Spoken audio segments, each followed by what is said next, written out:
One of the biggest fears of small business or people just starting out is getting a loan. Filling out the paperwork for the bank or car dealership is scary. Come with us and take some control by learning how to make and use a loan amortization schedule to understand and keep track of your loan like we do. Let's get started. We like to hike, so as we walk you through this schedule in Google Sheets, I hope you don't mind us sharing some views of the Grand Canyon like this view from Bright Angel Trail. We'll tackle the loan amortization schedule by working through a series of questions. Watch the whole video to uncover how valuable this worksheet will be to your business and personal finances. Our first question really starts the process of understanding loans. What is the payment function in Google Sheets?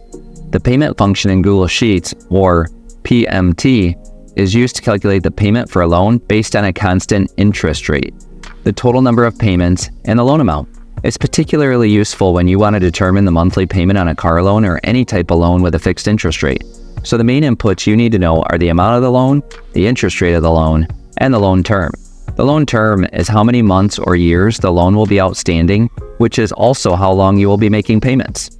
So let's work through a loan that is for $150,000 and has an interest rate of 7% with a 30-year term. Almost all loans have these three things, and all basic loans will work this way. To learn the monthly payment for this loan, type in equals PMT, open parentheses, B12, which is the interest rate, divided by 12 months, the months of the loan, or 360, and the present value, or the loan amount, close parentheses. I also added a minus sign after the equals as the PMT function returns a negative amount without the minus sign. Here you will see the monthly payment will be $997.95. Now that we understand the payment function and how to find out what your monthly payment will be, we should understand the loan further by building an amortization schedule. Let's start with the month column and answer, how do you insert sequential numbers in Google Sheets? We are going to have a row for each month in our loan amortization schedule in Google Sheets, so the first column will be titled month.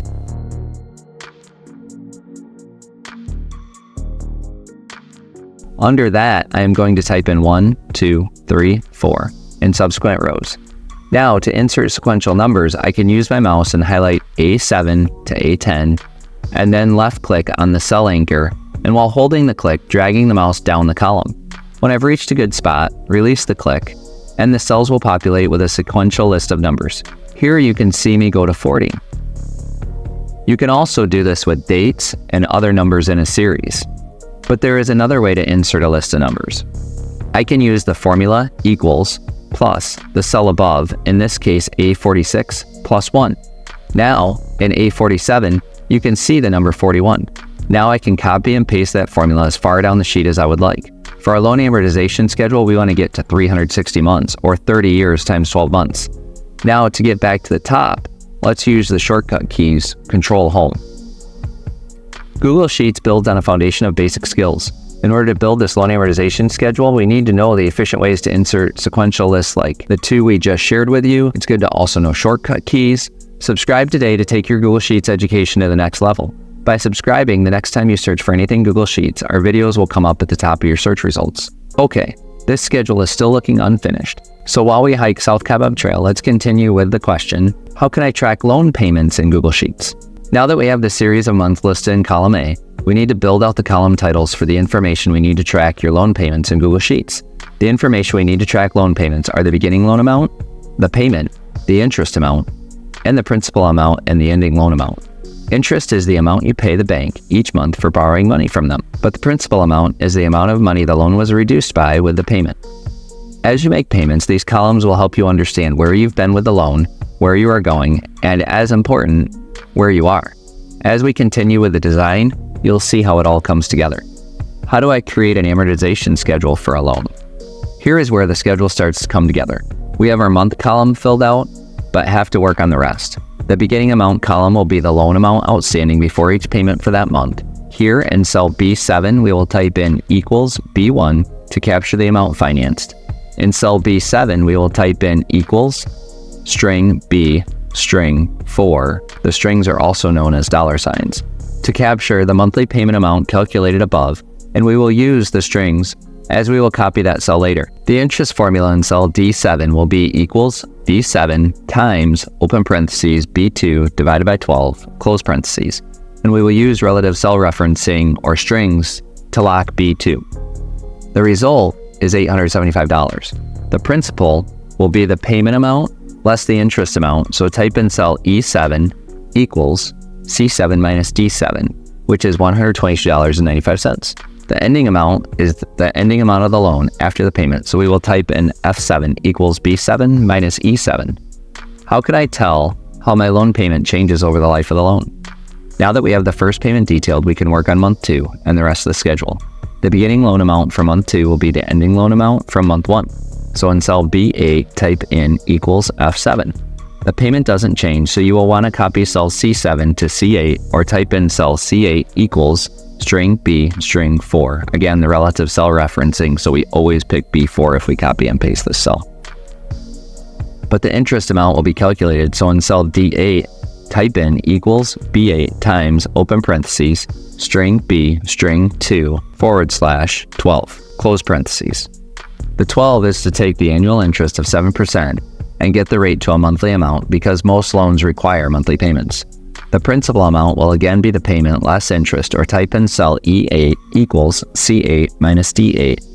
The ending amount will be the beginning amount less the principal, or type in cell F8 equals B8 minus E8. Now, row 8 can be copied down the schedule. So copy B8 to F8 and paste down every row until you get to the 360-month row, or row 366.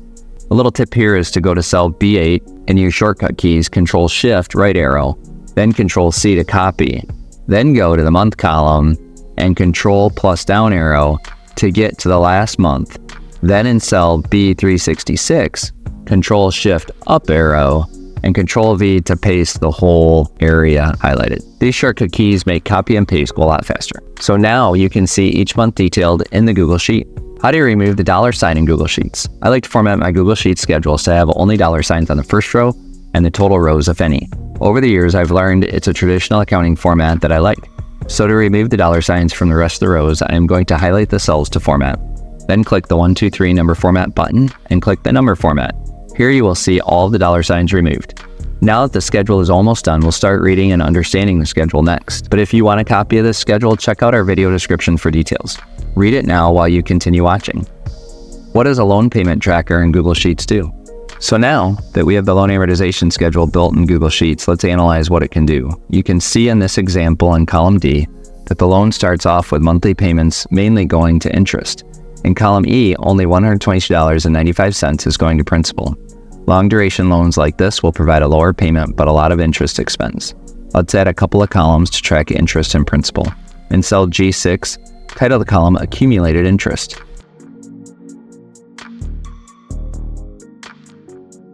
In cell G7, type in equals D7, and in cell G8, type in equals D8 plus G7.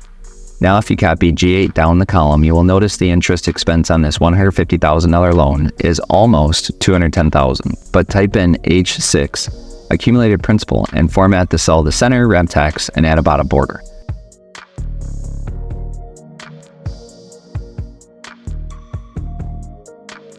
In cell H7, type in equals E7. In cell H8, type in equals E8 plus H7.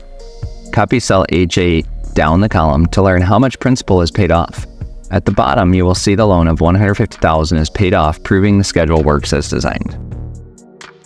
But what if we change the dollar amount of the loan to $100,000? We'll see the interest expense reduces to $139,508 with a monthly payment of $665.30. But how about we change the term of the loan to 20 years? Here you will see the interest is only $86,000, but the payment increased to $775.30 per month. But if I change the interest rate to 6.5%, we'll see that the payment reduces to $745.57 and the interest reduces to just under $79,000. If we wanted to make this more of a car payment, let's change the amount to $30,000 with a 5-year term. At 5 years, the payment is about $587 with $5,219.07 in interest paid to the bank. But what if we make extra principal payments to reduce the loan faster? Here we will type in $1,500 in month 20, cell C26, and $1,200 in cell C28, and $1,000 in cell C30. Everything calculates and the loan is paid off 5 months earlier. If you want to take your Google Sheets skills to the next level, watch this video next.